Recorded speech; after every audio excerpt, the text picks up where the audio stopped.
College football won't stop. It won't stop because we got this transfer portal. And then we've got coaches that are being ousted, and therefore the transfer portal just keeps rolling and rolling and rolling and rolling and rolling. Welcome into the Voice of College Football on a Saturday afternoon, about 4:30 Eastern time. Hope you're warm, hope you're safe, hope you're happy, hope a lot of good things are going on in your life. Appreciate you all being here. Leave your comments and questions there in the chat. We hope to be joined by Lars Hansen of Locked On Huskies podcast in just a few minutes, who's going to set the scene for us concerning Washington football. And speaking of the Huskies, we, of course, featured Washington, USC, UCLA, and Oregon on our Big Ten Live show, the first since our move from Monday to Friday. The Big Ten Live show now on Fridays at 7 o'clock Eastern time as we take your calls each and every Friday night. So lock it in for the next Fridays until forever. Friday night, 7 o'clock Eastern time, the Big Ten Live show. All right, so much to talk about, so much to get to. And I will be educating myself at right about the same time that we are educating you and getting informed. I saw earlier today, I was out and about and saw the official news that Kaden Proctor, the famed five-star offensive tackle who just completed his freshman season at Alabama, has officially committed and signed at Iowa. So that was much anticipated, not a surprise. Certainly, even at the time that he was still with Alabama near the end of last season, there were some grumblings about him possibly wanting to hit the transfer portal and head back to his homeland. Corey Bratta from the Hawkeye of the Storm, I bet he's got some great content concerning Kaden Proctor heading back to Iowa, but he jumped on the show with us last night, and Corey said, hey, it's a done deal. He will be at the Iowa-Purdue men's basketball game on Saturday. It's a done deal. It's going to be announced around that time. He's on campus. There we go. It's done. Kaden Proctor struggled at times, especially early in the season at left tackle for Alabama, but make no mistake about it. If he is not an NFL starter in 3 to 4 years, then that will be a surprise to scouts and a surprise to me. He's that talented. He's that good. To the extent where Kaden Proctor, when he came out of high school, he wasn't just a five-star tackle at an extremely elite position. And one of those positions that we know the way football has developed and evolved the last couple generations, quarterback, edge rusher, and tackle and corner. So on the offensive side, the premium positions, quarterback, left tackle in particular, and then on defense, the edge rusher and the corner. And he was ranked and rated not just the elite and the best offensive tackle, but by a wide margin, like one of the best prospects we've seen in years. I'm not going to try to pretend that I diagnosed his play at Alabama and why he struggled, but consider this. He was a starting left tackle at Alabama. So number one, that speaks volumes that he not only is the five-star, a lot of five-stars get recruited and signed at Bama and they sit for a while or they rotate in, but no, starter day one, starter at left tackle at Bama. And yes, he was made fun of times on social media by Alabama critics, of course, and just college football fans and just trolls. People love to make fun of other people. Typically, people that are accomplishing nothing in life like to make fun of other people. And in this particular case, yeah, Kaden Proctor looked bad, looked overmatched at times, especially early in the season, but he got better and better and better and better.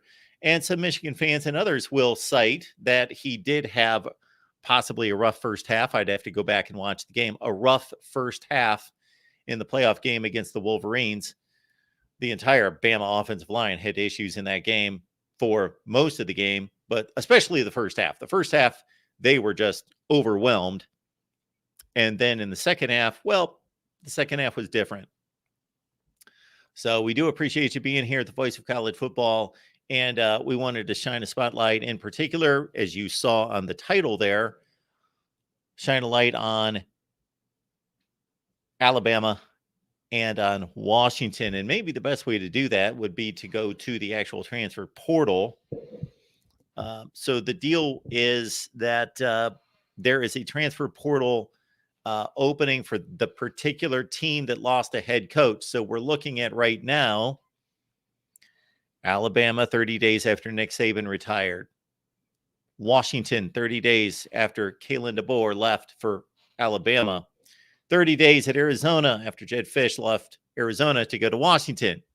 And then, of course, the dominoes continue. Brent Brennan leaves San Jose State, and he goes to Arizona. I did see the San Jose State head coach replacement, but I do not remember off the top of my head who that was.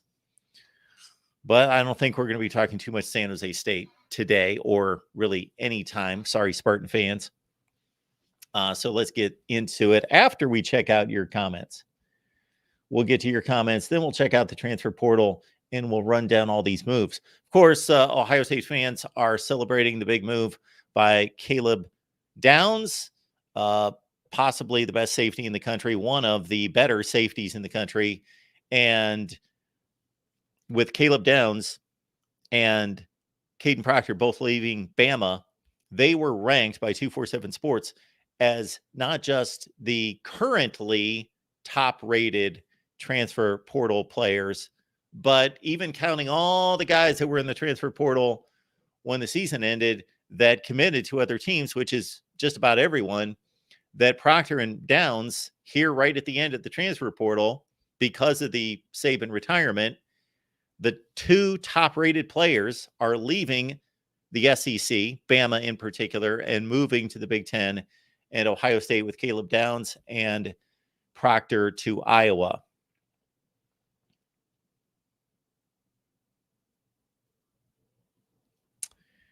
Ben says here, you should get one free transfer before you lose a year of eligibility. Okay, this transfer portal stuff is insane. So it is insane. It is insane.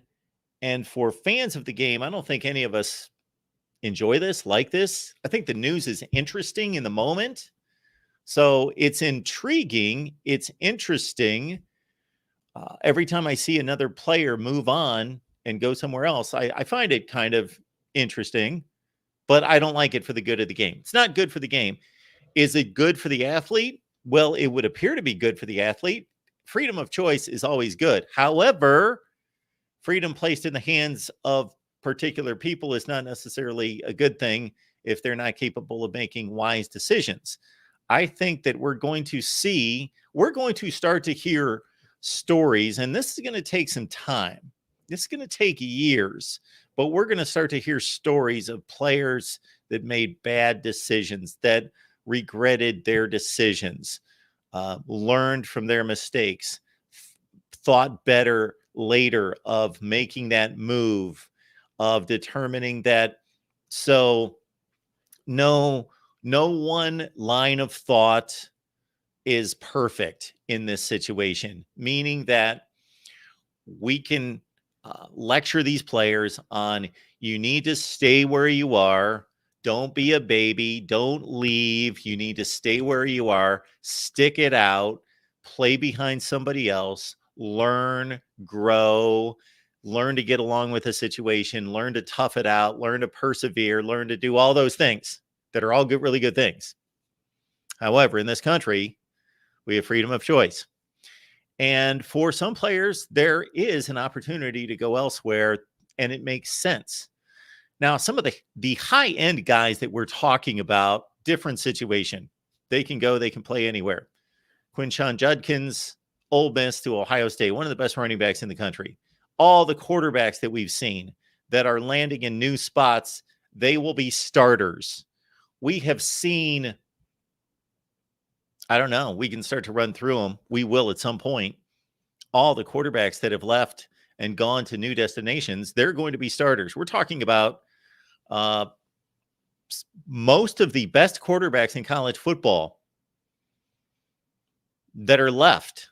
Because think about this. the best quarterbacks in college football have generally gone to the NFL.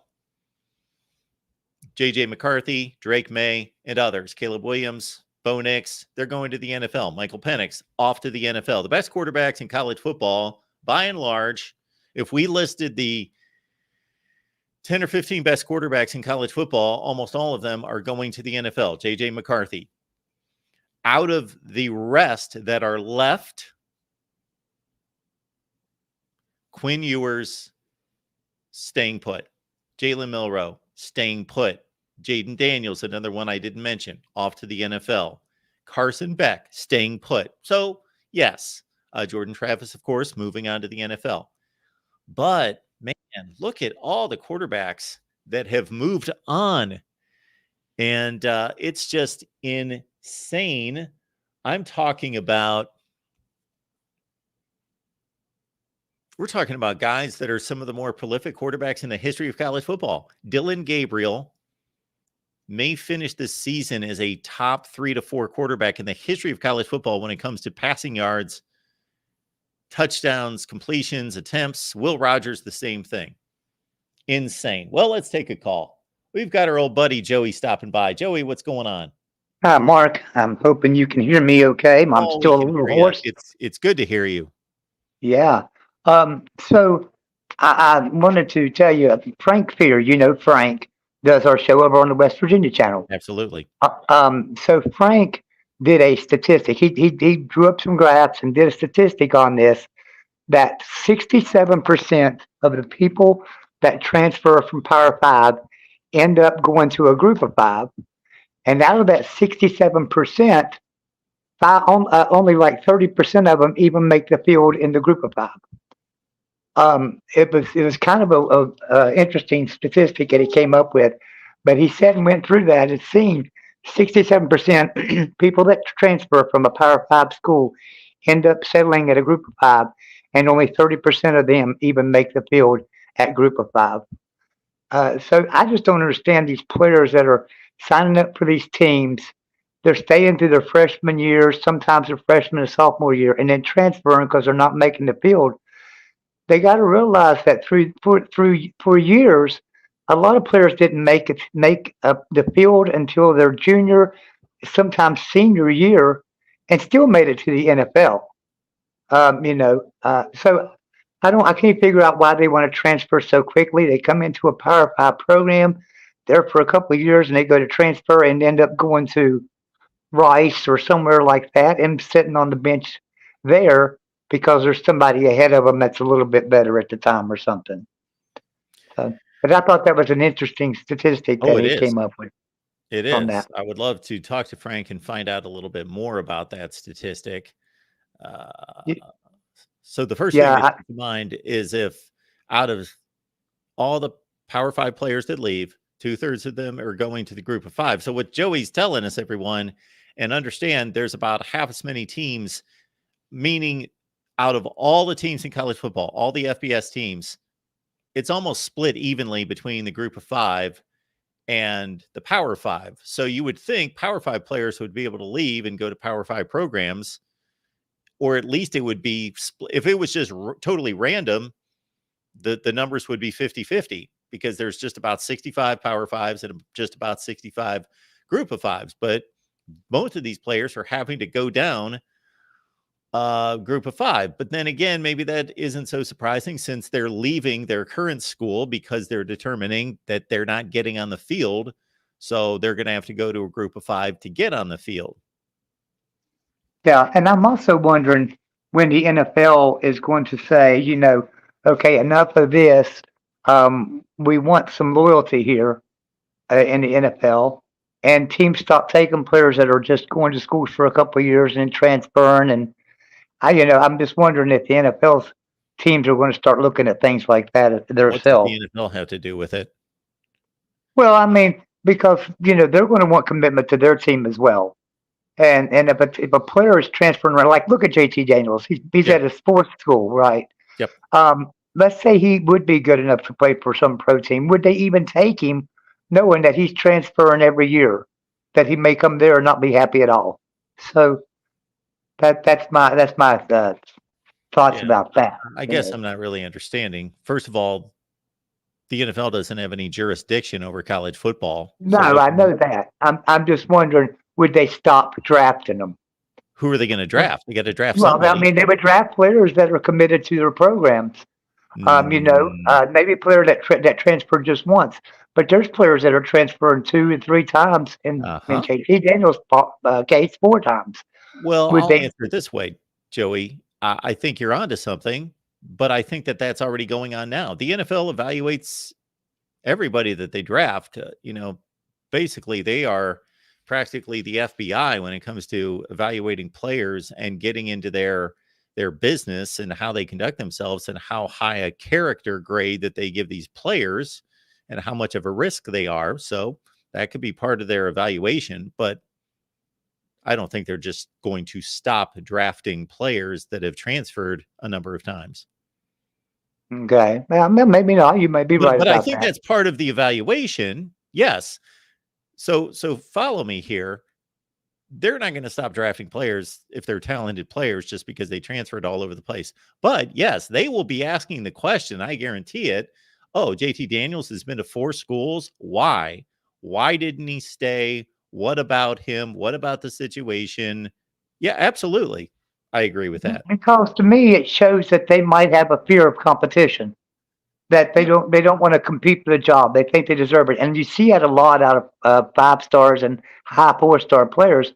They come in and think, well, I should play, and somebody behind them or somebody in front of them is just a little bit better, and they're making the field and they're not, and they think to themselves, well, I'm here at Georgia, but I could be starting at Tulane, and they go to Tulane, and maybe have to sit out a year there, and they get mad, and Yep. I mean, it just I'm seeing it a lot, and so, but yeah, you would need to talk to Frank and get those statistics that he had that night, and it was really interesting.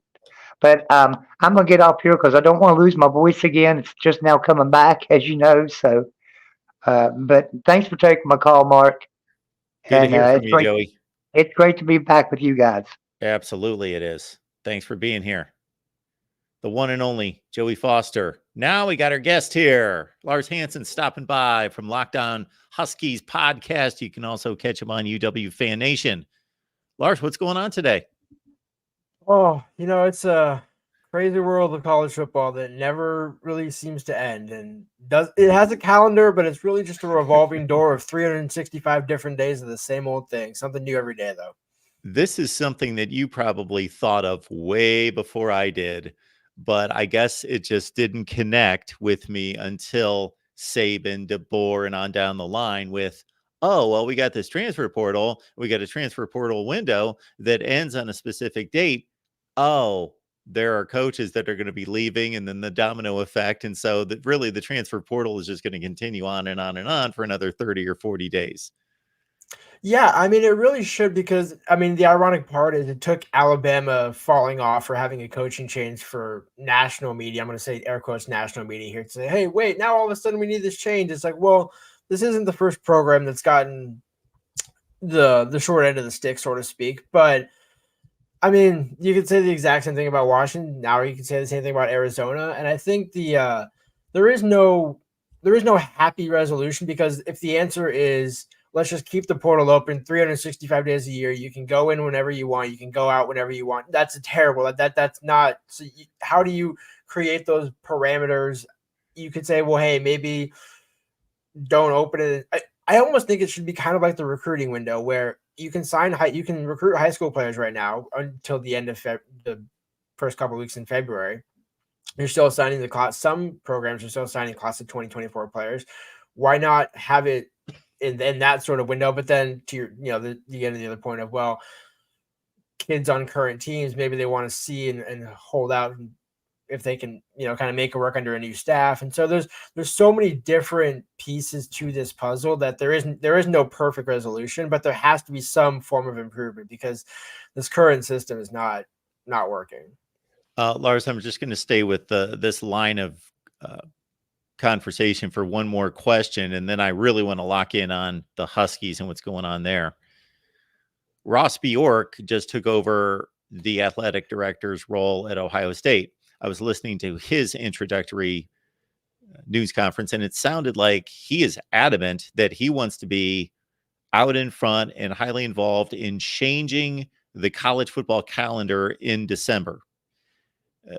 To exactly what you're talking about. There is way too much going on and way too much burdening of these coaching staffs that are completing, hopefully for them, championship seasons, maybe playing a conference championship game with, in the past, everything riding on it. Now going into the future, a little less riding on it, but still. Then National Signing Day, pick your date. It's roughly December 15th, the middle of the month, National Signing Day, the biggest talent acquisition date on the calendar. Meanwhile, the transfer portal's open, and they got to not only scout, I've thought of this just in regards to the amount of scouting that has to be done of who do we want out there.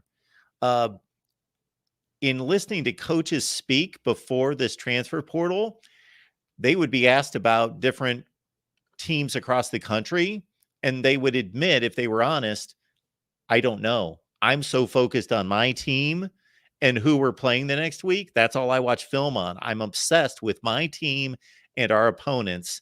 I don't know what's going on across the country. But now, suddenly, the transfer portal opens, and you got to become an expert on, is this cornerback from Syracuse really this good, or this linebacker from Tennessee? And you got to watch all these guys on film.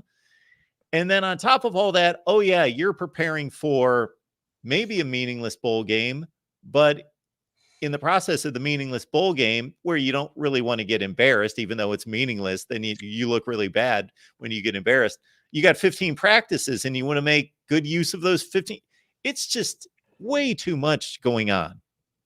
Yep, and it's not going to get any better with the expanded playoff. Now you're going to go potentially later, or somehow that calendar has to switch, because either you're moving something up or kind of pushing it back to early December, so that you can get, because coaches are going to want to say, hey, well, I need to be able to actually prep for these games instead of having to be out on the road recruiting and making sure I don't lose, my 5 stars that I'm trying to sign, because somebody else who's not in my position, maybe playing in a decent bowl game, but not a New Year's Six, or not in the playoff game, they don't have those same limitations. And, the ironic part is coaches will always complain about, oh, so-and-so is recruiting so-and-so off of my team, or, this school, these schools are doing this, but they never mention the schools, or they never mention the coaches, because those same coaches are doing it to lower schools, or to Mountain West schools, or to, whatever the case may be.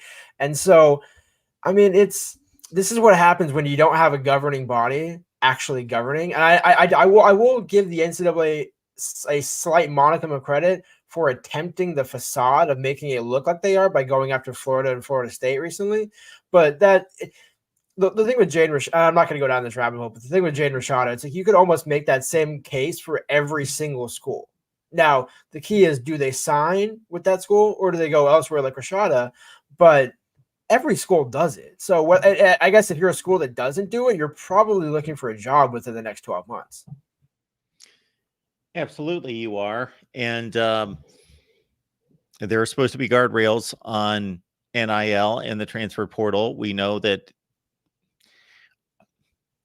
whatever's going on with the NCAA looking into these couple situations, I don't know if that's just specifically because those schools have been turned in by their rivals, and therefore, but that's basically the way the NCAA has operated for a long time. They have been dependent upon schools turning in other schools to get them to act and to investigate. Yeah, but that's the thing, is when you're now thinking about, okay, well, what if I'm going to go coach at that school for another year? Well, I guess I'm not. So that's why no coach truly wants to say, hey, yeah, that guy is the one that's trying to recruit players and tampering with our players. Because, and first of all, actually, even before that point, if you are a head coach doing that, why not delegate that to a lowly assistant, to a, terrible example here, but Connor Stallions, right? Have somebody under the bus that can get thrown under the bus, versus put yourself in actual harm's way. So I think and again, yeah, how do you control third parties, right? How does a coach say, hey, don't go recruit these players? Like, well, hey, I work for this booster collective. I want this guy on our team next year. I don't care if you're the coach or you want him or not. That guy's a talented player. I want him. You're getting to a point where coaches are going to have a hard time saying no when those boosters and those collectives are the ones providing the resources for the programs. Folks, we're here at the Voice of College Football, talking the game we all love. We got Lars Hansen here from Locked On Huskies podcast. It's easy to find. Just follow Lars. You see his X/Twitter handle there, and UW Fan Nation.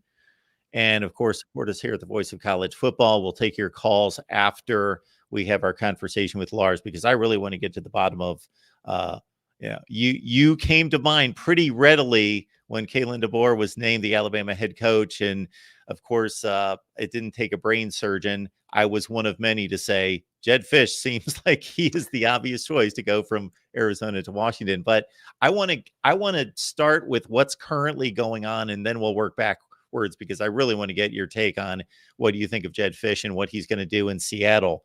But we've got all these players leaving. Now, people shouldn't be alarmed. Players are they're leaving everywhere. But especially when a head coach leaves, they're going to leave. So I'm going to go through the list of players. Then you tell me what's significant and how it hits you. Tybo Rogers, the running back that we talked about prior to the playoffs. Vincent Holmes, a safety. Julius Bulow. Some of these players, most of these players I'm familiar with to some degree. Some I won't. I may butcher their names. Guerrerian Hatchin. You've got Parker Brailsford. You got Jeremy Bernard. Austin Mack, of course, prominent in the news right now. Nate Kalipo, you talked about him prior to the playoffs. Trey Watson, Jabbar Muhammad, one of the best cornerbacks in the country. Michelle Powell, William Haskell, Ethan Barr, Will Rogers back in the portal. Asa Turner, the safety. Griffin Weiss, Javion Green, Austin Harnato, Trayshawn Lyons. There's more than I expected. Dylan Morris is in the portal. Vincent Numley as well. Okay. I guess maybe we start with Austin Mack, since he's the guy that everyone's talking about. Yeah, so that was, to be expected, because Ryan Grubb and Kalen DeBoer they recruited a very few amount of players in terms of guys that I could point to and say, yes, Kalen gets credit for that, or Ryan Grubb gets credit for that. Austin Mack was one of those very few players. Very talented, 6'6", 6'5", true freshman, enrolled early, actually moved up an entire class to the 2023 class instead of playing the senior year at Folsom. So he was able to learn under Michael Penix, and that was basically the reason why they wanted him in the program early, was to have him be around Penix, thinking that, hey, learn from this guy, so when you take over the job potentially next year, you'll understand the system and kind of have a little more firm grasp on things.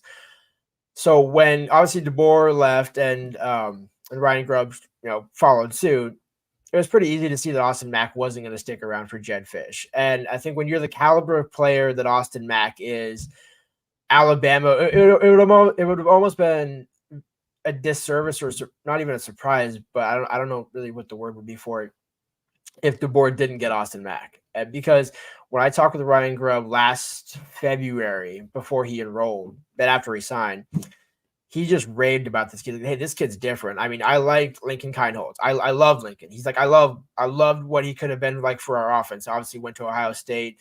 You know that story. But he just said Austin's different. And I paused and I'm like, are you describing Andrew Luck, but different? And he's like, well, he's got some luck into him where he can be a dual threat guy. He can run, but his passing acumen and athleticism is something that Ryan Grubb has never had as a quarterback. And that includes Michael Penix. So now again, Michael Penix wasn't necessarily the world's greatest athlete, but he was one of the best throwers of the football, if not the best thrower in college football the past 2 years. So the Mack one was a little unfortunate if you're Jedd Fisch, but not necessarily unexpected, knowing that Jedd already had his eyes on a couple of other quarterbacks, mainly ones that he recruited at Arizona. So I think it's kind of natural. And then if you want me to just segue into these next two names that you have on the screen, Parker Brailsford at the top and Jeremy Bernard, I would basically expect all three of those guys to end up in Tuscaloosa next season.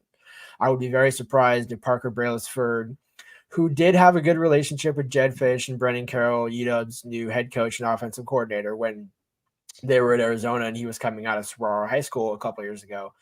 But when you have the ability and talent that Parker Brailsford has, who I believe will easily replace Seth McLaughlin without question, Alabama fans will love having a center that actually knows how to snap consistently and on target. I know his size, Alabama fans, kind of concerning there. Don't let the size fool you. He's an incredible athlete. You go turn on the Sugar Bowl and you'll see what I'm talking about. Jeremy Bernard is the interesting one because Washington could use a couple of receivers. I am a little surprised that they would take him at Alabama, but he is on a visit there this weekend. He's a fantastic player, great talent. Obviously did kind of have the blunder with the muffed punt in the playoffs. But aside from that, he's been a terrific player, stand-up kid, electric athlete. So I think those three I would be very surprised if they didn't end up in Tuscaloosa. And I think Washington kind of knew that once they entered the portal. All right. 21 total players leaving at this point, or at least in the portal. Obviously, not all of them leave, but most of them do, 90+%. Who else is going to be a devastating loss? Of course, Jabbar Muhammad jumps out to me, of course. Right. I was going to say, I think for most UW fans or just kind of people following UW, we all expected Jabbar to enter the draft. And now maybe he didn't get necessarily the greatest grade that he wanted or wanted to just have one more year. But Jabbar, I think we kind of assumed he wouldn't be back. And I think the other part to consider, first of all, you can't replace Jabbar Muhammad because the impact he had and some of the plays he made this year were spectacular. But as they say, the portal gave it, the portal taketh away. Or when you reverse that, Arizona's actually got a couple of decent cornerbacks that are both looking at Washington and both are in the portal now. So although the loss of Muhammad is big, I think the overall talent in that room will improve next year, as will the coaching in the secondary. So I think the loss of Muhammad, while significant, I don't want to pour water on Jabbar because I know Jabbar is fantastic, but I don't think it'll be as big of a loss as it maybe would have been without those other Arizona cornerbacks potentially coming up to Washington. I have to say potentially because they have not made any decisions, but I think you kind of just know the day and age in college football. I'd be surprised if they also did not come to Washington. So, Lars, is there anybody else of note that you wanted to run down in regards to the guys leaving before we get to the guys headed your way? Yes. The two Hatchett brothers, Garen Hatchett and Landon Hatchett, are both in the portal. Garen is the older brother who they're both 4-star prospects. Garen's right there. I don't know if Landon is officially in the portal, but he did tweet out that he was going to be in the portal. So that may be more of just a technicality at this point. But I do think those two are ones you can't lose. Like if you don't want to lose anybody, but if you kind of got to pick and choose on the chessboard, we'll lose Parker. Okay, tough loss, but we can't lose Landon Hatchett and Garen Hatchett. Mainly, you can't lose Landon Hatchett. Aside from the fact that he'll be recovering from a knee injury, if you lose Parker Brailsford, you don't have a long-term center option. And Landon Hatchett played both center and right guard and actually left guard at times this season for Washington in a backup role. He's a fantastic player. Really, if you saw him kind of on the field, you would think he's at least a redshirt sophomore, just based on his size. I don't want to say more polished than his older brother, but he has the potential to certainly be the better of the two.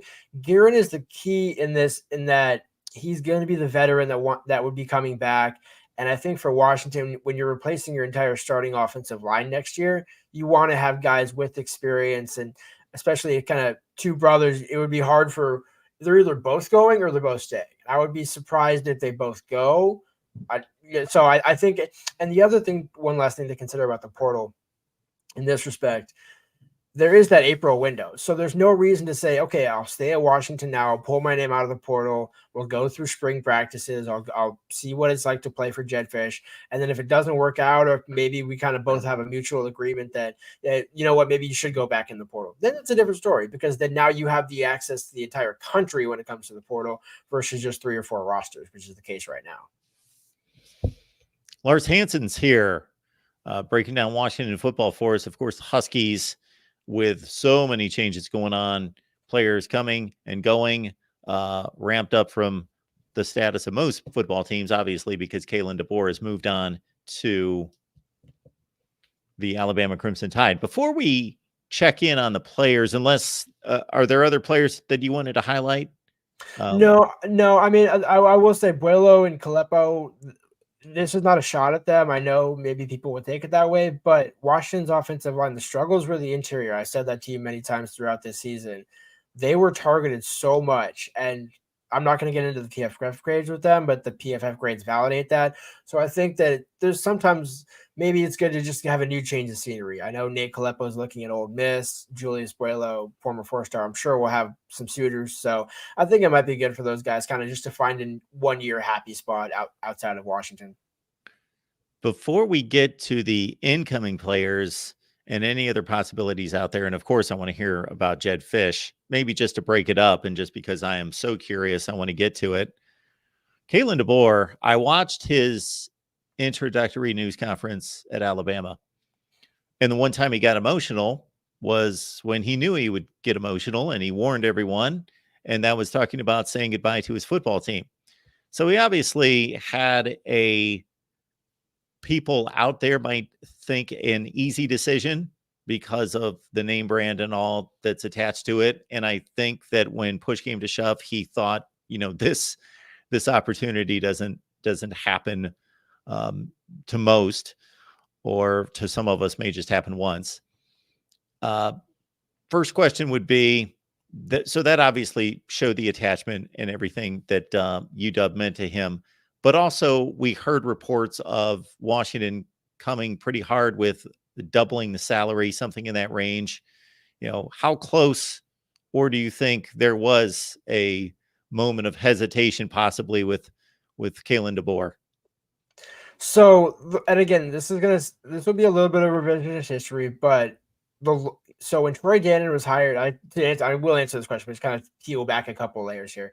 When Troy Gannon, the UW athletic director, was hired on October 7th, the first week of October, he kind of had a couple week period where he was still trying to get acclimated to Washington, kind of get going on the ground. By the end of October, there was a contract offer to DeBoer. Would have given him a slight raise, would have given him a decent amount of money. But I think the longer that it went on, and when they came back in December with the new contract offer that was even north of $9 million, I think at that point, DeBoer was he'll never admit this, probably, one, because he probably can't, and two, just there's no real point in doing it at this point, especially with what he said. I think he knew there was going to be a job open for him somewhere in the country that maybe not his agent had an idea was going to become open. Jimmy Sexton obviously represents Nick Saban and half of the college football coaches in the top 25. And I'm not saying that Jimmy Sexton said, hey, just don't sign the extension, Alabama's going to come open. I think he kind of laid enough of that foundation because Jimmy Sexton wasn't his agent at the beginning of the season. So once DeBoer got halfway through the season, I was like, wow, I'm actually this marquee guy. I could actually really improve myself here. And he changed agents. It kind of seemed like he was ready for something else. And if something else was coming, because otherwise he would have signed the extension. I think he kept putting it off and saying, oh, we'll get to it at some point. We'll get to it at some point. Just kind of taking the Harbaugh approach, hey, I'm just focused on Michigan. I'm just focused on Washington. I'm not trying to, we'll sort out the contract when we get to the end of the season. Now, on some level, that makes sense because you want to focus on what's in front of you and, you got big priorities and all that. But if you're a coach who's going to stay there, why not just put pen to paper and say, hey, you know what? I'm going to be here in Washington for the next 5 to 10 years. I love this place. Look what we're building, all this and that. It really seemed the more the season went along, especially into December and into the playoffs, it seemed like DeBoer was like, hey, this is kind of my last ride. Like, we're going to put everything into this game. We're going to put everything. And that's why there wasn't a lot of substitutions. There wasn't a lot of things that normally DeBoer would do. And I think when you go back and listen to the post-game press conference, in those on-field interviews, he was really talking more. He did say, hey, we're looking to the future, but he really kind of buried that and really only said, I think he only said that once. He kind of got emotional, understandably, but said, hey, this is this team was everything this year. We really tried this year, it's okay, you could say hey, yeah, we came up short this year, but look what this lays the foundation for. That tone wasn't there the last 2 months for DeBoer. And I think the writing was kind of on the wall that he knew maybe Saban was going to retire or maybe the Alabama job was going to become open. And he even said, in that press conference, hey, this is one of the only 2 jobs that I would leave Washington for. I think he would have left Washington for Michigan if Jim Harbaugh, stepped aside and maybe that job came open a little bit earlier. But other than that, it was going to be Alabama or Michigan. That was it. So I think for him, knowing that job was going to come open, I think that's why he didn't sign the extension. So Washington could have put 12 million on the table. I don't think money was never going to be the issue for Kaden. He took less money at Alabama to have more, in his view, prestige, resources, access, and a bigger challenge than at Washington, where people said, he could become the next Don James. And yeah, but there is only one shot at the Alabama coaching job. And here's the thing. If it doesn't work out for Kaden, he can always say, at least I bet on myself and I gave it a chance.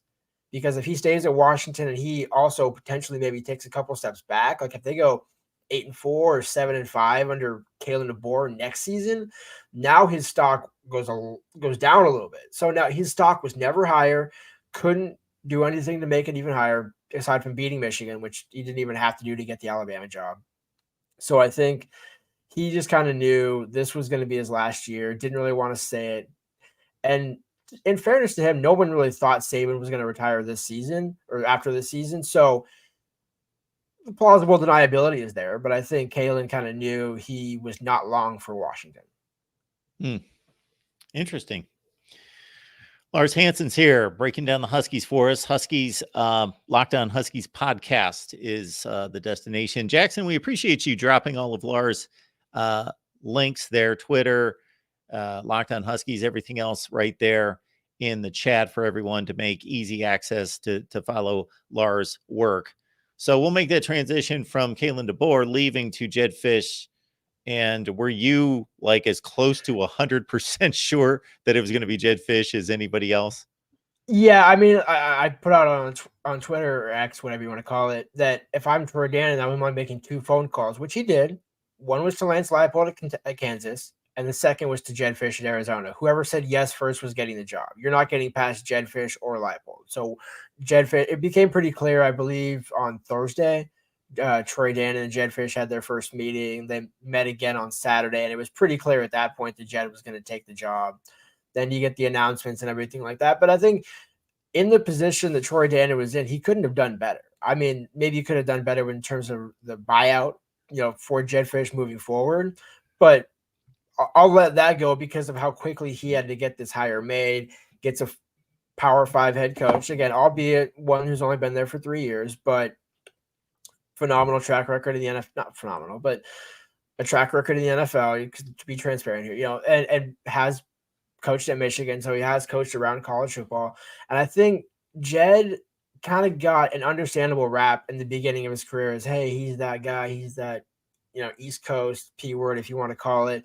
But I think the Arizona job, and especially going 1-11 to 5-7 and then to 10-3, he really grew up in Arizona. And so I think now that this is Jedd's kind of not first legitimate opportunity, but he now has an opportunity at Washington to actually stay someplace if he wants to. So this was a good hire to get another offensive coach in, because we saw at Washington it does not work to have a defensive head coach. I'm not going to mention the name, but I think we all know who that is. And so whether or not, he brings Noah Fafita, Tetero McMillan, any number of players from Arizona, I think it was the perfect hire for the situation that they had.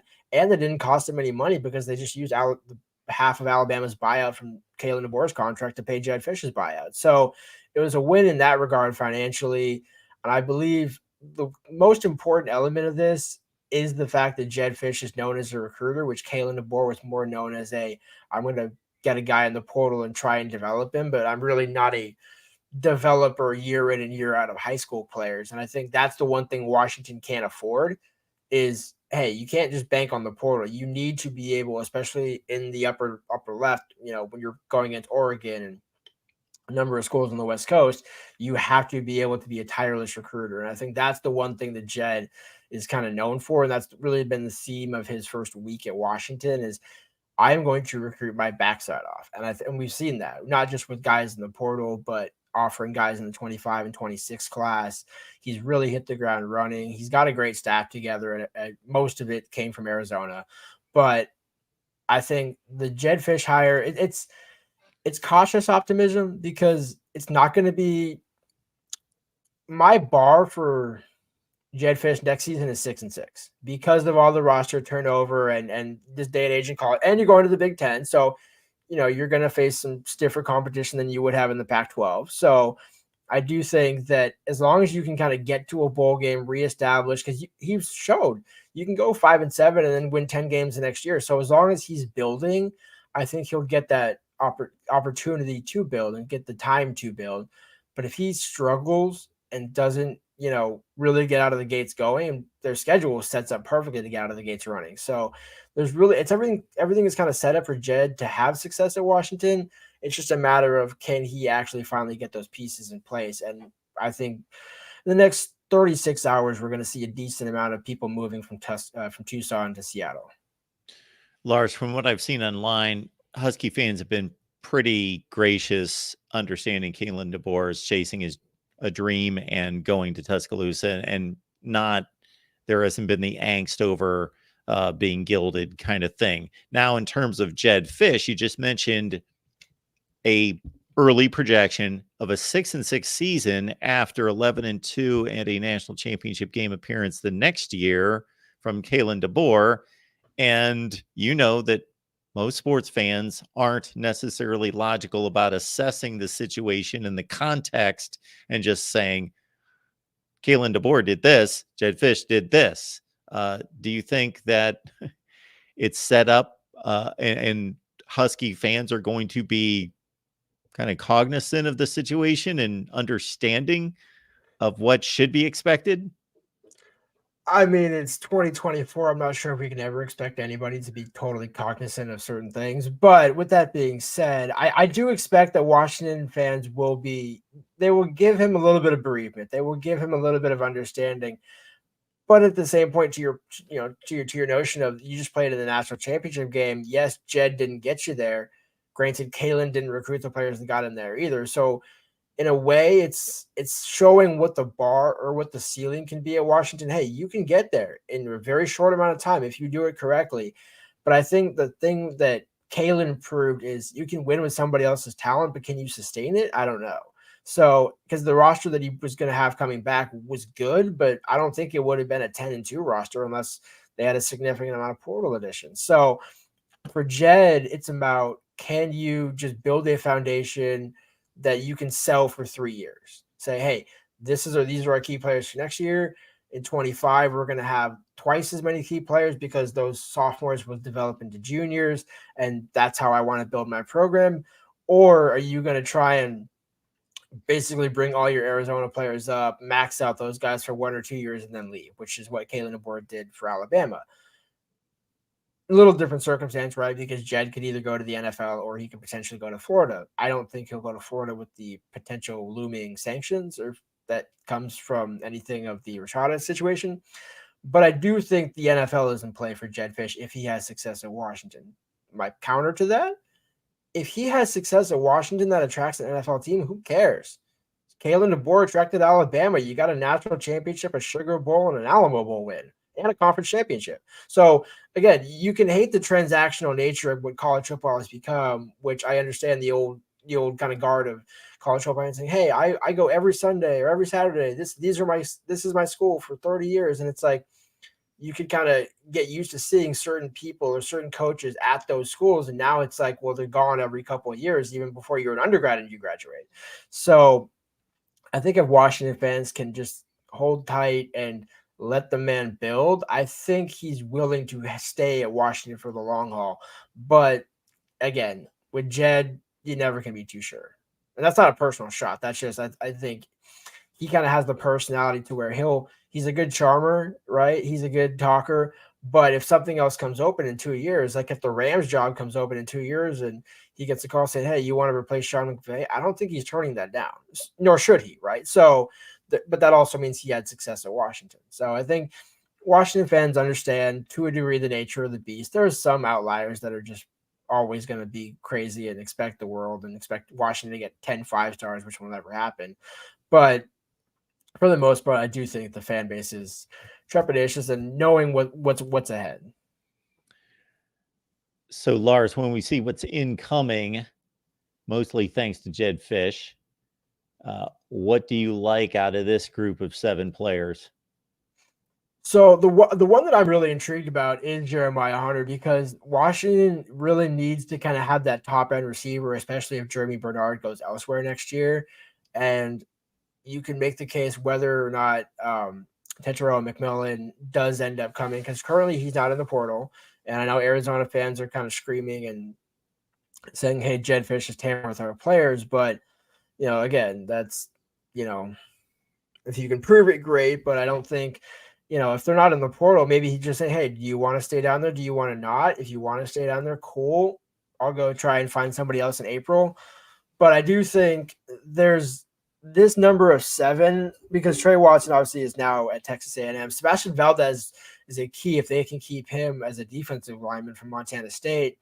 But there's so many of these guys where, since they were brought in from the previous regime, do they stay? Do they stay until April? Do they stay until spring ball? And you would hope for a guy like Sebastian Valdez, who I believe just has 1 year of eligibility left, that he wouldn't transfer, that he would basically just try and make it work. And Washington certainly is going to have some defensive line help that is needed, with probably Tuitutele retiring, Tuli Gasanoa, MJ Ale both moving on from the program, and potentially others as well, that he would be an instant plug and play guy. So Sebastian as a defensive piece is fantastic.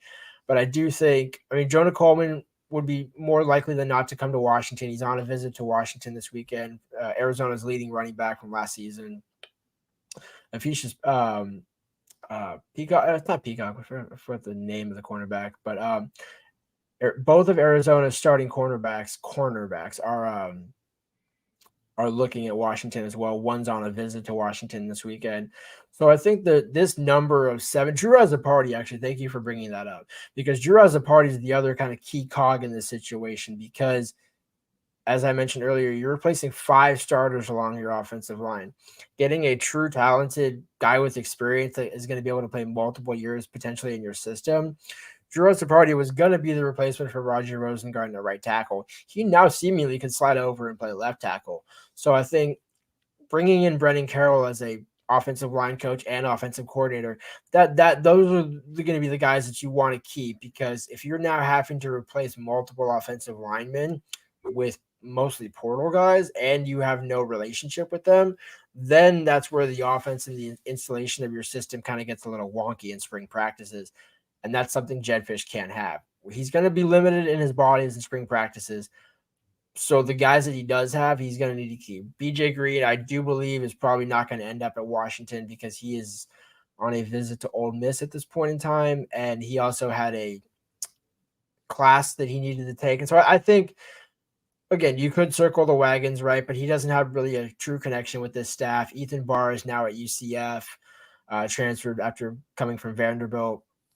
So most of the guys that came, Will Rogers is the other one, actually, that I almost forget, that is kind of the unanswered question, because he was at Jedd Fisch's first team meeting after he was announced. And to me, that was interesting, because that was after Will Rogers entered the portal. So Will Rogers went back into the portal and then attended the team meeting, and has kind of kept a lukewarm interest in the program and the possibility of it. And I think for him, he's kind of in a tough spot, because he's got 1 more year left. Does he go to Alabama and team up with Ryan Grubb and Kalen DeBoer and just say, hey, we're going to run back our plan from Washington down here at Tuscaloosa? Or does Brian Grubb say, hey, you know what? We actually want to start Austin Mack. Maybe we'll have a Jalen Milroe, Austin Mack competition. Because if you're bringing in Austin Mack, how are you then bringing in another transfer quarterback and also telling Jalen Milroe, hey, you're our guy, or hey, you're going to have a fair chance to compete? It's like Kalen DeBoer brought in Michael Penix from Indiana at Washington. Okay, everybody knew he understood the system, but nobody viewed him as a true threat because of his injury history. Once he was able to stay healthy for a 6-month period and able to beat out Dylan Morris, I think it was pretty clear. It's like, hey, this is, as long as you can stay healthy, this is going to work. There wasn't another quarterback on top of that was like, hey, we already have this guy on the Dylan Morris was the only other one on the roster. So it was basically Dylan. Now, the third quarterback in that room would have been Sam Heward.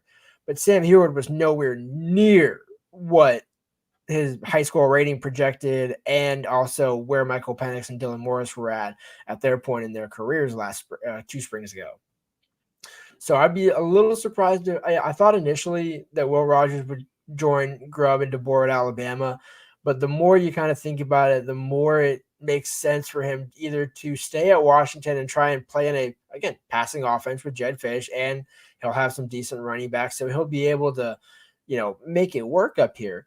But otherwise, Will has to find a school pretty quick, because if you're a quarterback with 1 year of eligibility left and you transfer in April, you're now hoping to win a job in 3 weeks, which, again, Will's a fantastic quarterback. This is not a slight to Will, but that's a big ask. And especially because then you got to learn either a new system or go team up with one of your old coaches at a new school. But even still, that's just as dicey, because then you got to build relationships with the receivers, your running back, your offensive line, understanding everything. And to me, it just seems like if Will wants to maximize his opportunity, he would just stay at Washington and work with Jedd Fisch and kind of just see what he can do here. Because when you're looking at the room, you mentioned earlier, Dylan Morris is up to James Madison. DeMarcius Davis is the only other scholarship quarterback on the roster as we talk on January 20th, and he's a true freshman who just enrolled in January. I don't think Jedd Fisch wants to do that. Jedd Fisch is also going to bring in a couple of the quarterbacks, one in high school and potentially Noah Fafita.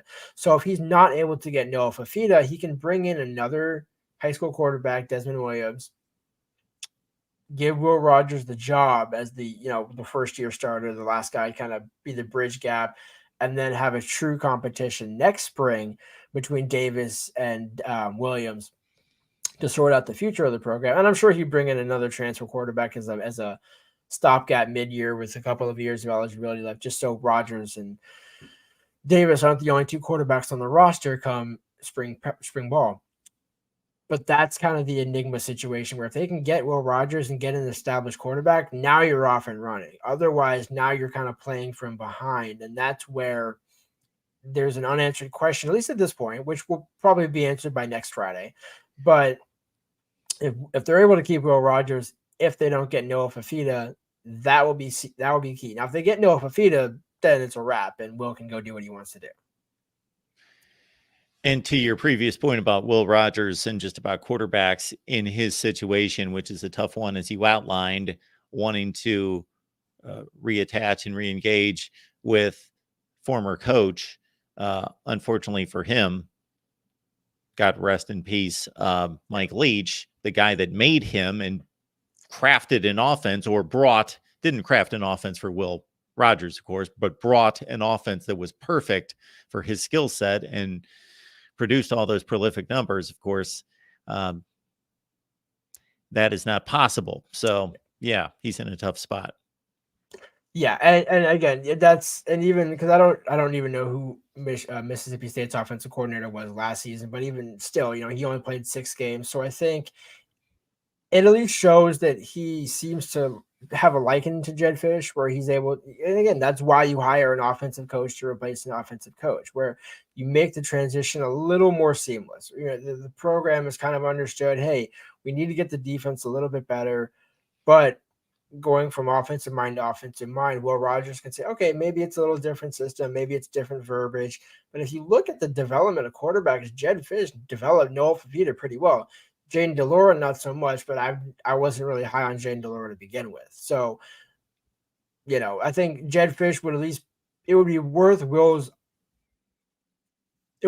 for Will to give Jedd Fisch at least the spring. And then if for some reason at the end of the spring in April or May, if he's like, wow, this is totally not what I thought, then you can kind of try something else. But almost at that point, you're kind of just waving goodbye to your career. Because it's again, it's not a shot at Will, but it's just, that's why Dylan Morris transferred now to James Madison versus trying to hang on for another year and then transfer after April, because the less time you have as a quarterback to build the chemistry with your new program, the worse you're playing from behind. So I think Will's a smart kid. He knows this is probably the best opportunity short of Alabama coming and calling. Lars, I don't know that even fairly knowledgeable college football fans across the nation understand the level of rivalry of Washington, Oregon. We did see it as obviously two of the best games in the country. The matchup was phenomenal this past year. They closed out the Pac-12. Now this rivalry moves into the Big Ten. If Kalen DeBoer was still around, Washington would be on equal or better footing. Of course, they won the two games, but are Washington fans, you in particular, a bit concerned that Oregon enters in a much better place than Washington going to the Big Ten? Yeah, I do think that is a concern for Washington because everything that Kalen DeBoer built up, and now you can say, "Hey, we beat Oregon three straight times, beat him in the Pac-12 championship." That's cool, and that's a good history lesson for the future. But moving forward, right now, at least at this point in time, now again, the roster could be different, and maybe Jedd Fisch pulls the rabbit out of a hat.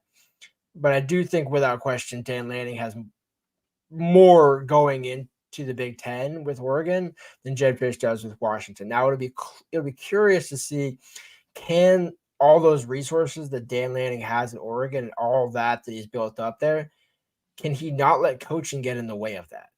Because the amount of times that Dan Lanning has coached his way to a loss versus let his team win is insane. And you can honestly point to a couple of those moments in the Washington games against Washington where Oregon maybe could be 2-1 against Washington in the last three if Dan makes a few different calls. So that'll be kind of the Ryan Day question, if you will, right? Where he's got so much talent, he's got this big infrastructure, but can he actually coach it into existence? You know, where I'm not saying Ryan Day can't coach, but I'm just saying, like, Sure. can Yeah.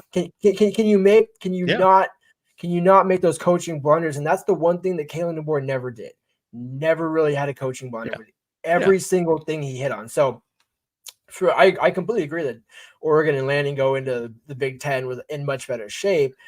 But I think that's kind of why we still play the games because, you know, for all that Oregon has and for all that Ohio State has and just run down the list of marquee programs, that's why coaching at the end of the day will always be the ultimate separator because you can have the greatest talent, but if you can't coach that talent and if you can't get that talent to make adjustments in a game, it doesn't matter. So I think that would be the key for Lanning. And I asked him at Pac-12 Media Day last July, so what do you have to do differently to have a positive result against Washington this time around? He's like, got to finish. What did he not do the last two times this year? Didn't finish in October, didn't finish in December. Like, so part of it, because I completely agree. And I think Lanning is a fantastic coach, but there's an enigma about him that just says, okay, you're really good, but somehow you're not letting yourself be as good as you possibly could be. So if he can make that coaching change, I mean, just in his own head, can he make the right calls? Can he learn from his mistakes over the past couple of years?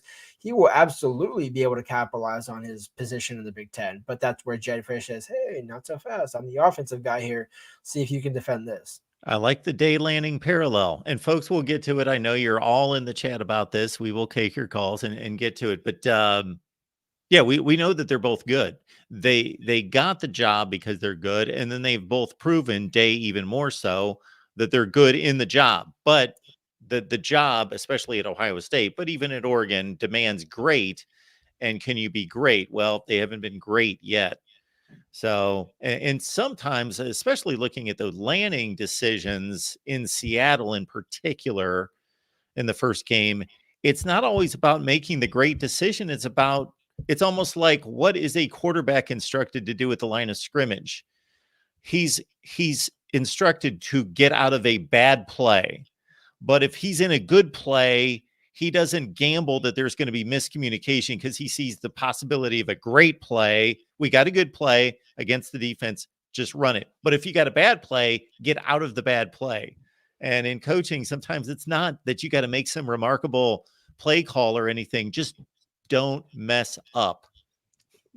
Yep, exactly. And that's the beauty of 18 to 22-year-old kids or 24-year-old kids is, you know, sometimes some of them have easier times making those decisions and sometimes they don't. And it's exactly the same thing with Washington, where you look at a number of calls they made where it was always right, where, like, you know, the 4th and 1 against Washington State in your own territory, going for it in a tie ball game, right? Where Lanning goes for it, doesn't get it. So it's a matter of, the right idea to go for it on certain times, but, you know, do you have the right players to execute? And again, at the same point, it's hard to fault Bo Nix because, the guy's a competitor and a warrior. So I think, there's the last 2 years of Dan Lanning kind of made him be what he's going to become in 24, where I think he's gonna have to learn, and I think he's smart enough that he's gonna learn from those mistakes and say, did we put those guys in the right position? Are we doing this the right way? Are we doing this? And I think moving into the Big Ten, it's going to be a test, but I do think he's up to the challenge, just as Jedd Fisch is.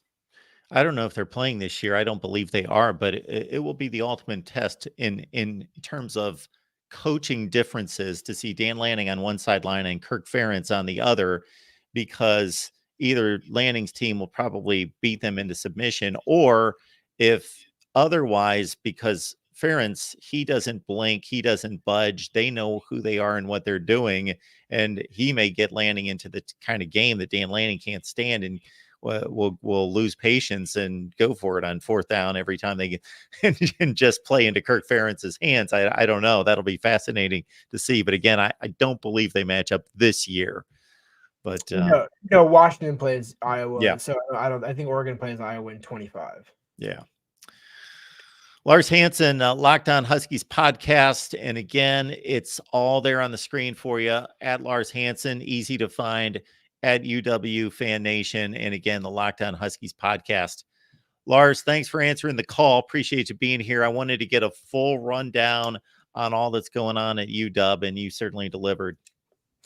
Appreciate you, Mark. Yeah, it's been kind of crazy. It's it was that peak of national championship to DeBoer, now back to Jedd Fisch. It's crazy how this game works, man. But wouldn't change it for anything else.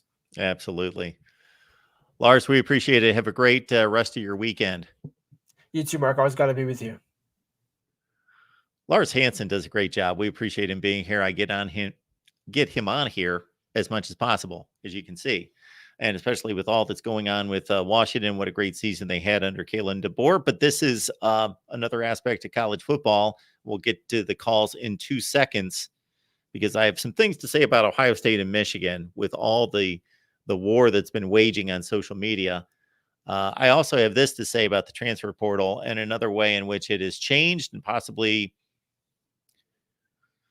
the word ruined is a bit strong, damaged college football. Take a situation like Jedd Fisch.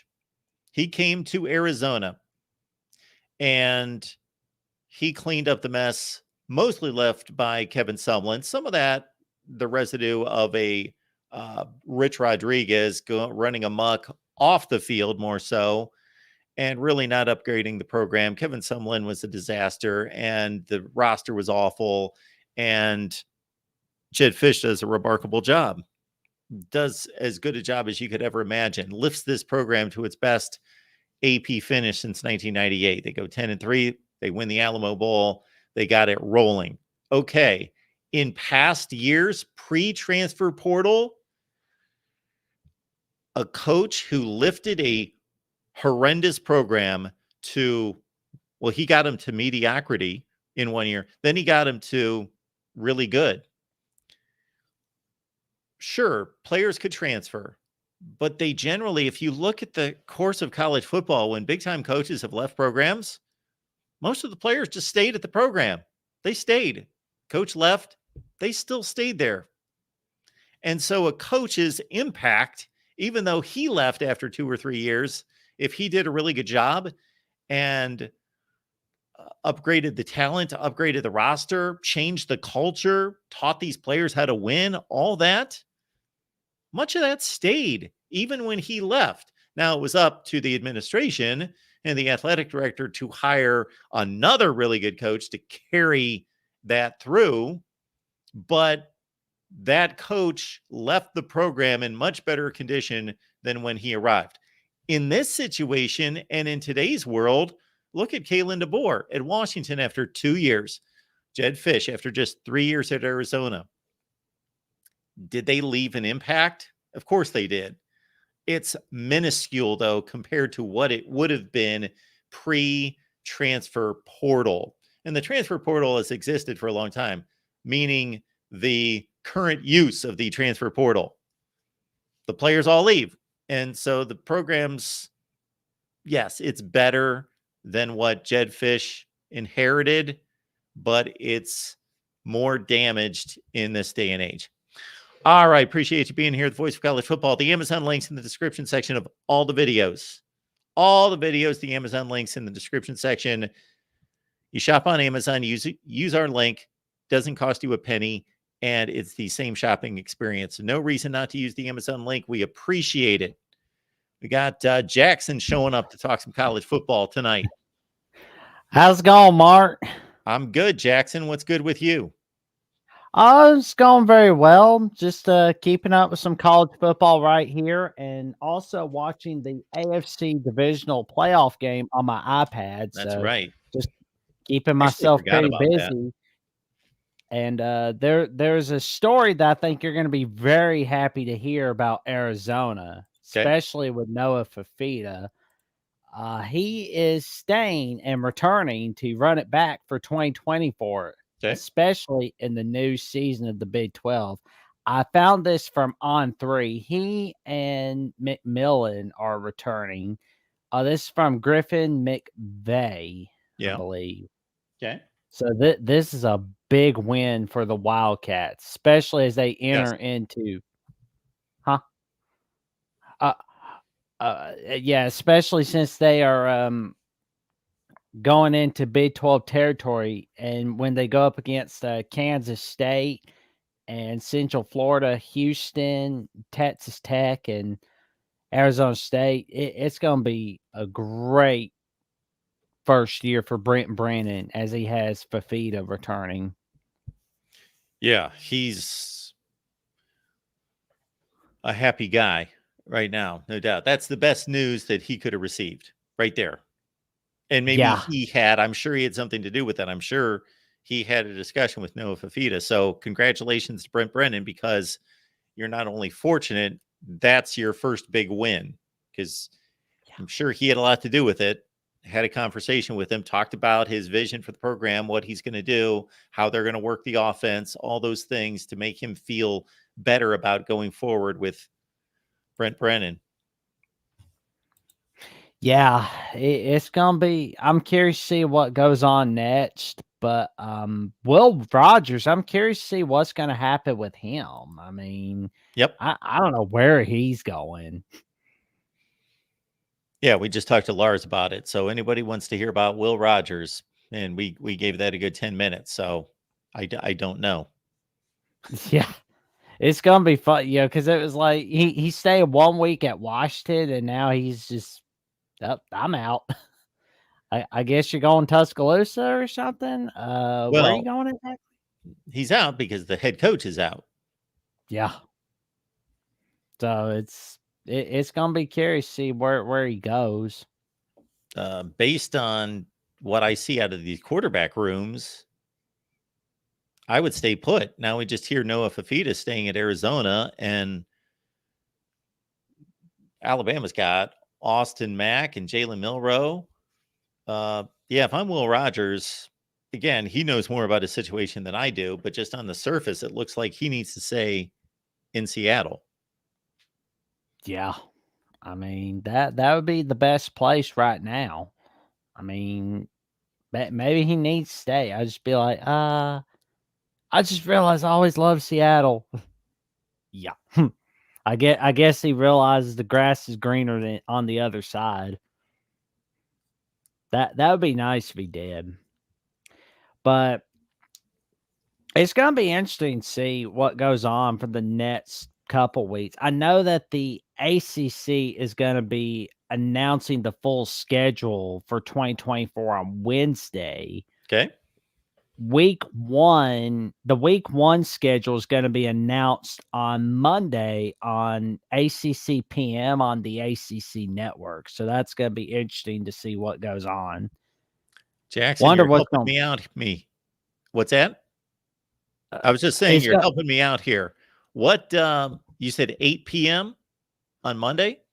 No, it's the ACC PM show. I think that's the name of the show on ACC network. Okay. But yeah, I found it on the ACC on Twits. That's what Moose calls it. He calls it twits instead of Twitter or ats. So I'm just kind of like, oh, I'm gonna call it twits too. Okay, I'm next just curious Monday to see and what the Wednesday. Yeah, I'm curious to see what the Labor Day game's gonna be. I just wish it could be a Labor Day doubleheader like it was in 2009 and 2010. I know that's not going to happen, but it would be nice to see that. Jay Snow says ACC PM with Mark Packer and Taylor Tannerbaum. Now we just got to figure out when the Big 12 schedule is going to get announced and the rest of the conferences. Yes, that's always a fun time. Yeah, it is. All right, Jackson. Anything else? That's about it. I just want to say great show, and for everybody that's tuning in to the Voice of College Football, if you love top-notch predictions, watch parties, exclusive live streams, betting advice, and insider looks in all college football, tune into patreon.com/MarkRogersTV or become a YouTube member of the Voice of College Football. There it is. Thanks, Jackson. Yeah.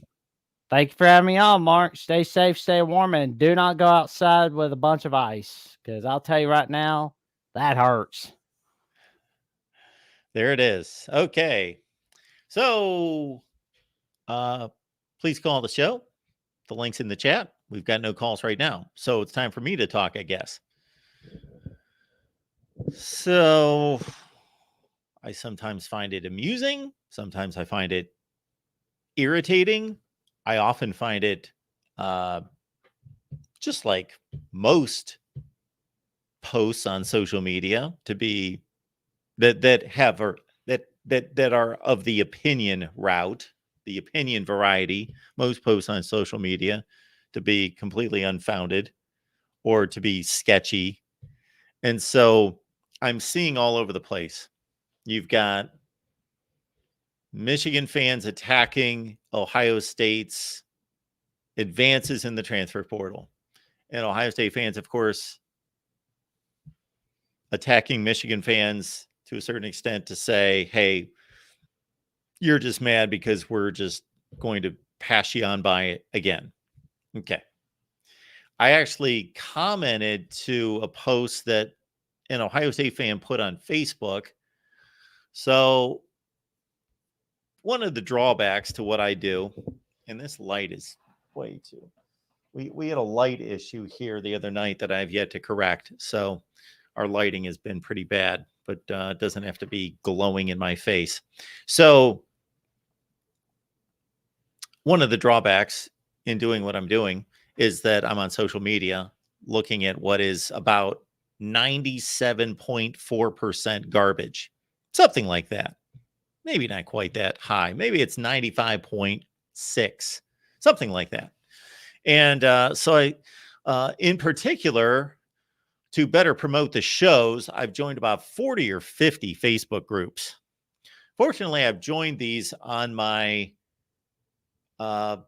Voice of College Football Facebook account and not my personal Facebook account, because there's no way I could go on Facebook as myself, my own personal account, and have to look at this rubbish all the time. So I've got to be in my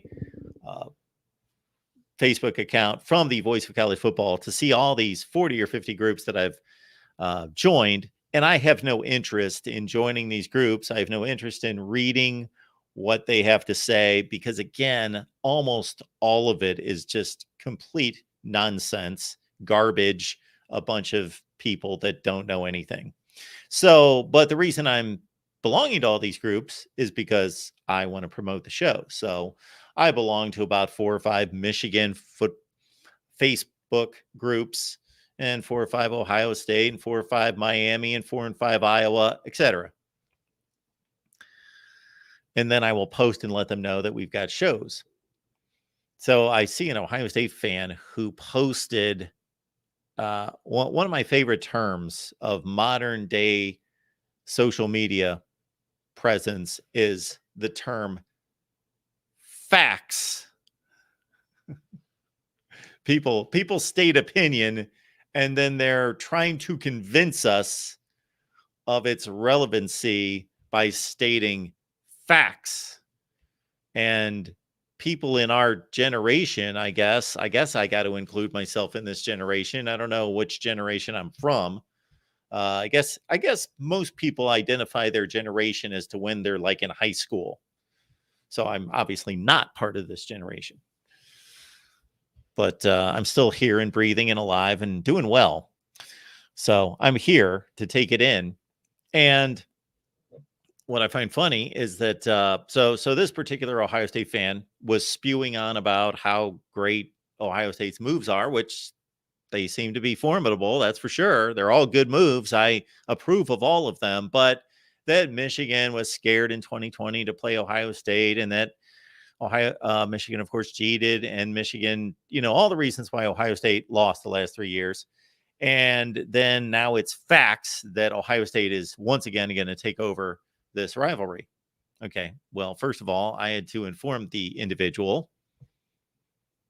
Notice I'm doing my best. I'm doing really well with eliminating certain name calling out of my delivery, out of my communication. So it doesn't please me to do that, but I'm just a little bit better of a person for it. So I just let them know that in this day and age, we've lost a true definition, the definition, and a perspective on a lot of things. But two terms in particular have been completely lost on a lot of people. One would be the definition of the word facts, and then the other word would be truth. People no longer understand truth, nor do they understand what the word facts mean. So I had to educate them just a little bit there.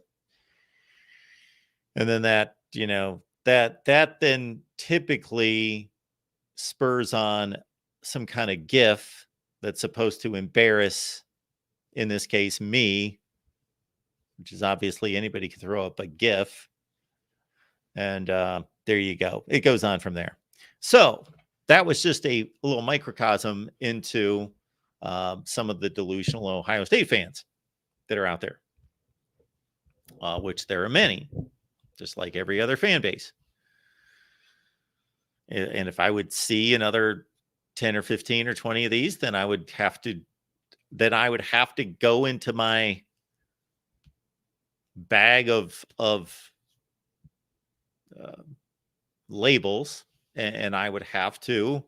I haven't had to do this for quite a few weeks, but would have to then name Ohio State as the dumb fan base of the day. But I'm staying off social media to hopefully avoid having to do that. So this is how I see it.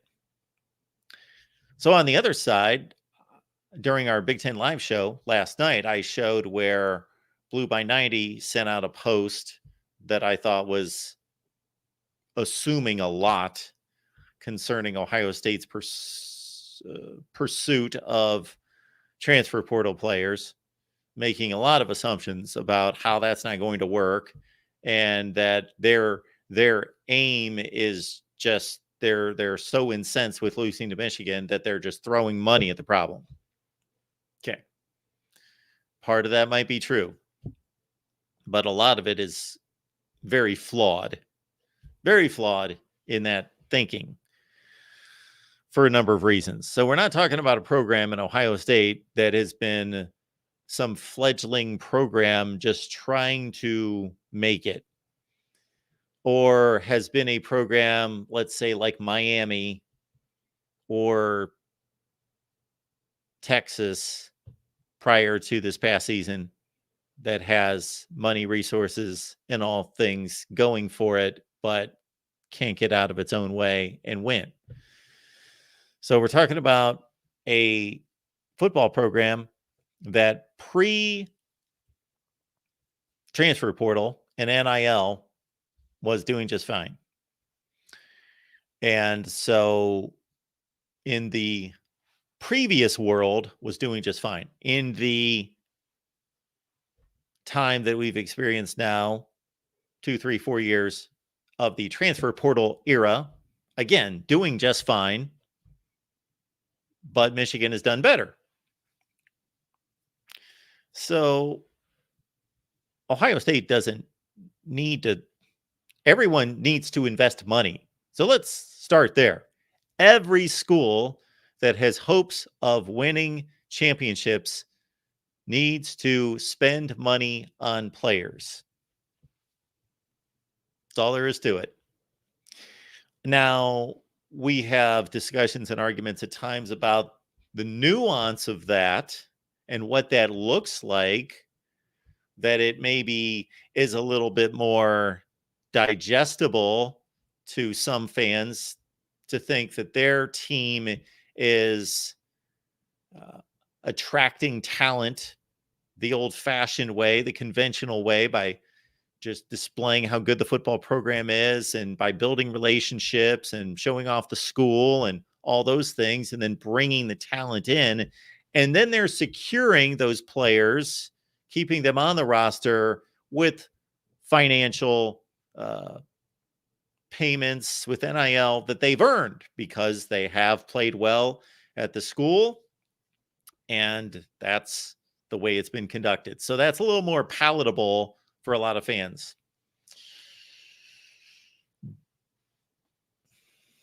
And we all need to understand that we don't know what these dollar figures are. We don't know who's getting what. For the most part, some things get out there, and the reliability of some of those numbers is in question. But on some players, we do have some leaks, and we can choose to believe that or not. I don't know. I know that there are some people that cover the sport that have made engaged what type of money is required to keep what level of player at what position. For example, a big time quarterback between $1.5 and $2 million per year, for example. So I really think that both, from what I've seen on social media, which has been a lot in the last 4 or 5 days, where Ohio State and Michigan fans are really going at each other. And in the chat, I'm sure, I haven't seen hardly anything, but I'm sure in the chat as well, I'm guessing. And if you guys want to go at it on the show, please give us a call, whether that's Ohio State or Michigan fans individually that want to ask me questions and bring up this topic, and we can carry this through. Or if you would like to jump on together, we can certainly, I will play moderator. But I'm finding it ridiculous from both sides. I'm finding both sides to be at fault, and both sides to be highly inaccurate, or highly flawed would be a better term, in their analysis of the situation. Highly flawed in the defense of their team and in the criticism and targeting of their rival.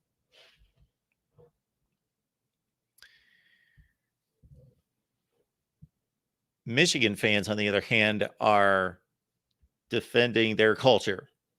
And so what can't be debated in all of this is who's won the games, who's won the championships, meaning Michigan. And what can't be debated is that that their culture has largely been at the forefront of that renaissance. And culture is a vague word. It's a word that's difficult to get a hold of. It's certainly a word that is talked about in corporations and organizations. And I think we all have a different idea or thought about what it means, what it is. To me, let me try to define it. I did not process this before, so this is going to be my definition on the fly. Culture in college football, as it relates specifically to our sport. Culture is the character, the integrity, and this could be either positive or negative, good or bad, but the level of character, integrity, work ethic, commitment, teamwork, attitude. That is, a lot of those things are intangible things, but they are manifested by the way coaches and players conduct themselves.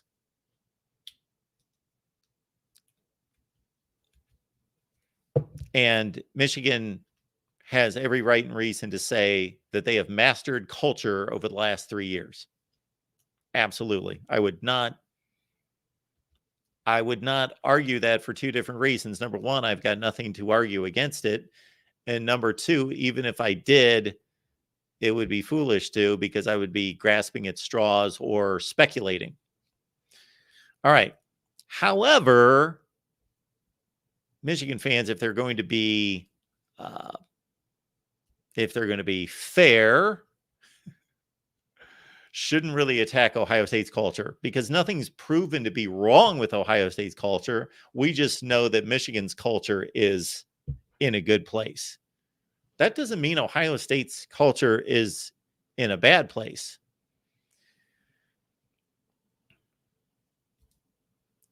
We've got 133 head coaches in college football. If we knew exactly who was the best, the second best, the third best, the fourth best, the fifth best, all the way down to 133, they could all be good head coaches. Or we could have 10 great head coaches, and the next 40 are good, and the next 30 are decent, and on down the line. And then we could have some horrible head coaches, or they could all be really good. But somebody's got to be the best, the second best, the third best, the fourth best. My take on Ohio State in regards to culture is that there's really nothing wrong with the culture, but it's just not been an overwhelming strength. There's nothing wrong with it. I don't see backbiting. I don't see lack of effort, determination. You know, there was a comment made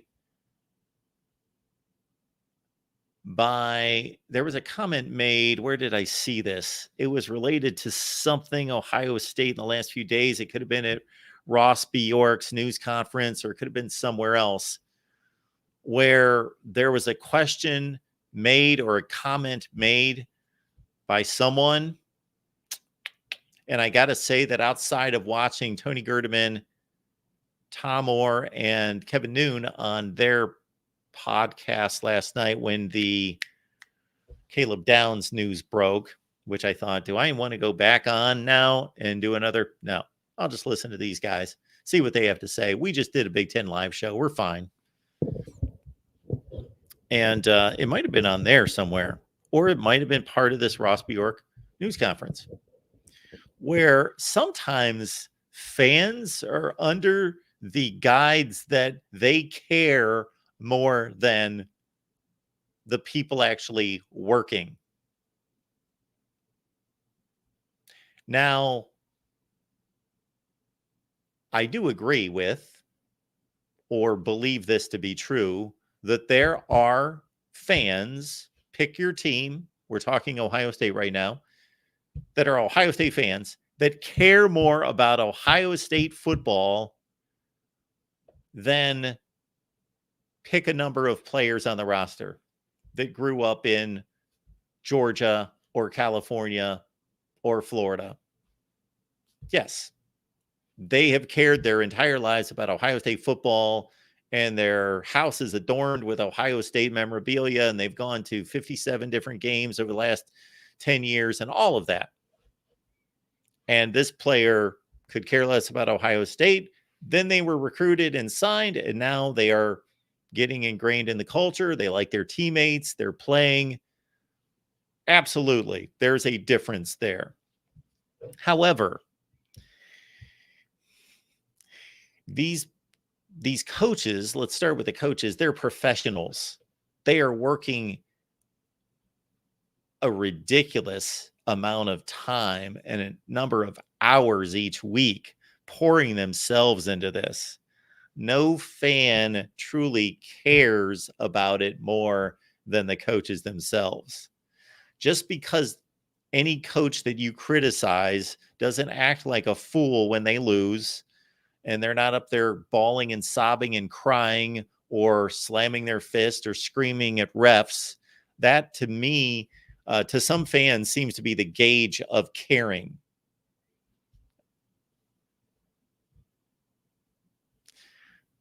That also seems to be a lot of people's gauge of passion. That when they see a player score a touchdown and they do a backflip and they go crazy, or they make a big play and they're standing over the guy and going crazy and jumping up and down and all of that, that they have passion. Or if they lose, they're throwing their helmet and they're crying and all of that. They have passion. Now, that could be an indication of it, but that doesn't prove a whole lot to me. All that proves is that they're emotional. They're emotional. There's a difference between being emotional and being committed and passionate about something.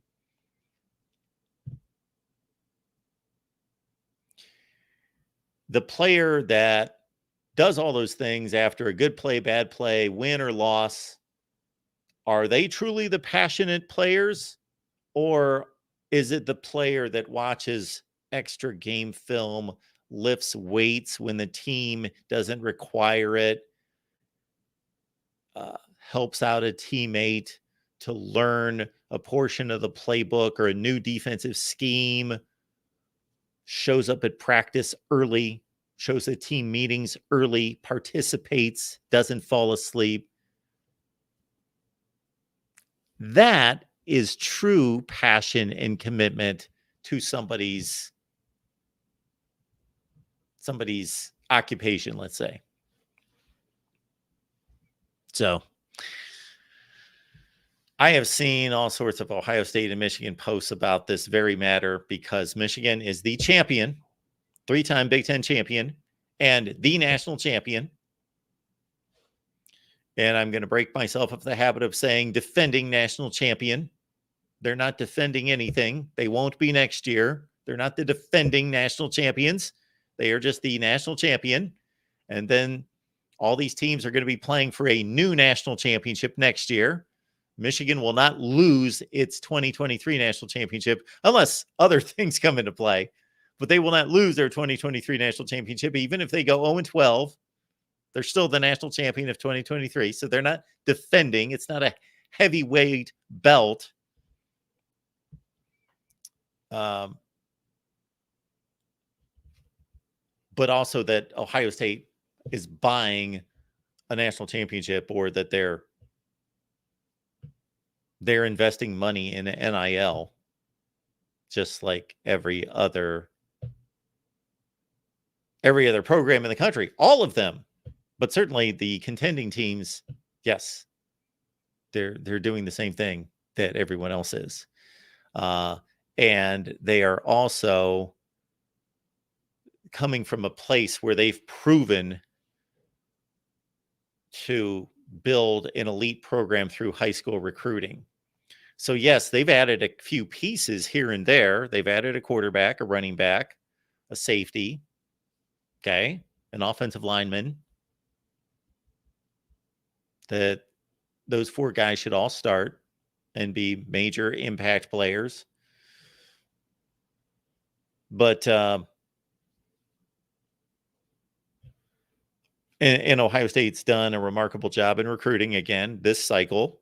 And does that have anything to do with NIL? Yes, it does. Just like every other team in the country. Yes, it does have something to do with NIL. However, Ohio State should probably be the last school in the country, along with Georgia and Alabama, that should be attacked for succeeding only because of NIL. Because who was succeeding before NIL? Has anything changed? No, nothing's changed. Nothing has changed. Ohio State is acquiring top-level athletes because the brand and because of the ability to turn them into professionals. NFL players has been proven year after year after year after year after year. And now on top of that, there is a NIL opportunity and there is a competition for dollar signs.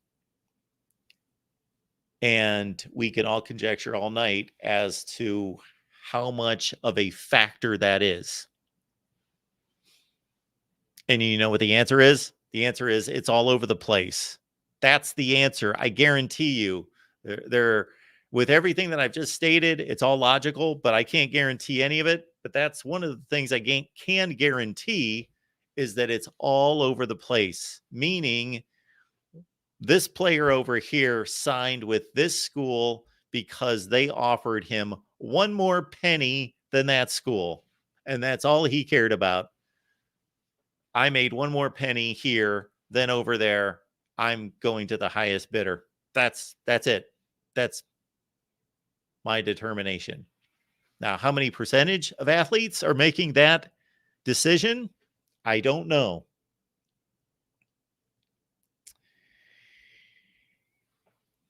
I got to think that most of them are making a combination decision. Hopefully, if their parents have taught them anything and are intervening and having discussions with them and helping them with that decision, then they're taking into consideration, yes, I'm going to make $100,000 here and I'm going to make $85,000 here. But at the $85,000 school, that could change. It could be more next year. And they've produced X number of NFL players at my position over the last 5 years. And I really like where the program's headed. And I am getting in a legitimate education. And I kind of like this school better. And they're really strong in this, in my major. And this, and this, and this, and this, and this. And it's closer to home. Whatever. So I'm going to take X number of dollars less because other things work and fit.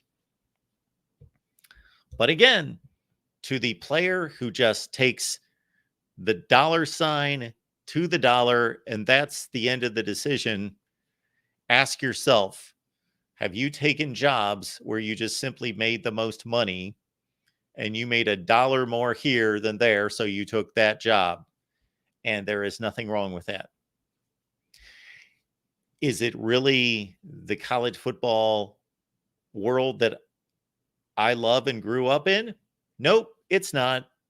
It's not what I want, but it's fair, it's understandable, and it's their lives. It is their lives and their decisions.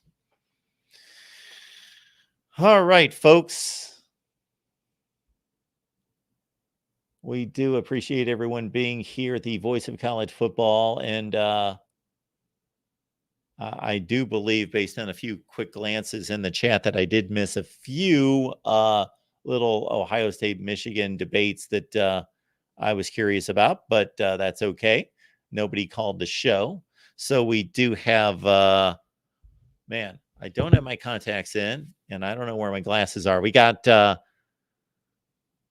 Coil Stipulate. We appreciate you being here. Coil Stipulate that your handle will not be necessarily rolling off my tongue very well, but thank you so much for being here. KS, we'll take it that route. KS is a new YouTube member. So, as a YouTube channel member and as a Patreon member, so what I'm going to have to do at the end of the show here is I'm going to drop the Discord link to YouTube channel members, and you get that on Patreon. Either way, And I was going to go into this long explanation of the difference between the YouTube channel membership and Patreon and all that. But you know what? It's almost that time of year to deliver the state of the voice of college football. So we will do that in the next few weeks. We'll have a big live stream and we will tell you we are not talking any college football, zero, none. We are going to be selfish on that night for an hour, 2 hours, 8 hours, however long I feel like sitting here talking. And we are going to bring you up to date on the state of the voice of college football and where we're headed, what we've done, what you can do to participate in all of those things. So yes, YouTube channel membership, Patreon, there is a slight difference that kind of goes beyond what I can control. But we have done our best to make them exact. I did not want people to become YouTube channel members and think, well, you're doing this on Patreon, but you're doing this on YouTube. So which do I get? I don't want to buy both of them. Of course not. So either YouTube channel member or Patreon, take your pick. Patreon.com/MarkRogersTV. And yes, we will discuss in future days what we will do with those platforms and how you can benefit and so forth. You can also become a USC channel member. And as it stands right now, you get exclusive content from Matt Zemek, Trojans Wire, and myself. We've delivered 13 bonus segments. 13 bonus segments over on the USC channel. And as Matt likes to say, prime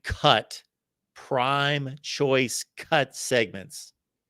Really good football discussion. That's over on the USC channel. And KS, I will let you know, since you just joined as a YouTube channel member, that if you have any requests for exclusive content, let me know.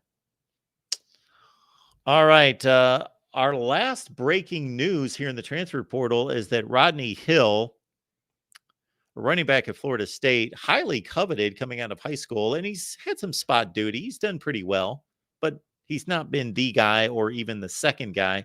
Rodney Hill, running back, has transferred from, now you know how things get stirred up, and certain school transfers are going to really stir people up. This is one of them. He goes from Florida State to Miami. So maybe producing a Rodney Hill video should be in my future from Florida State to Miami. We have, I don't even know how many YouTube channels, but we've got Ohio State, Michigan, Wisconsin, Nebraska, Iowa, USC, and Oregon out of the Big Ten. We've got out of the SEC, we've got an SEC channel. We've got a Big 12 channel. We got two other channels that we will let them go because we no longer have those. I got to keep this in mind. In the ACC, we've got Clemson, Miami, Virginia Tech, and Florida State, and North Carolina. Got to admit, North Carolina, Virginia Tech, nothing going on there. Wisconsin, nothing going on there. We may address those channels at some point. And then, of course, we've got our Big 12 channel. Yes, and West Virginia. All right, folks. Appreciate you all being here at the Voice of College Football. Have a great rest of your night. And I will be digging into everything going on with college football in the next day or so to see what's going on, what's out there, what needs to be addressed. Again, Kaden Proctor from Alabama to Iowa and Caleb Downs from Alabama to Ohio State are the two most recent huge gets. And then again, just in the last few minutes, Rodney Hill, running back, Florida State to Miami. Thanks for being here. We will see you next time right here at the Voice of College Football. Please subscribe on your way out and like the video.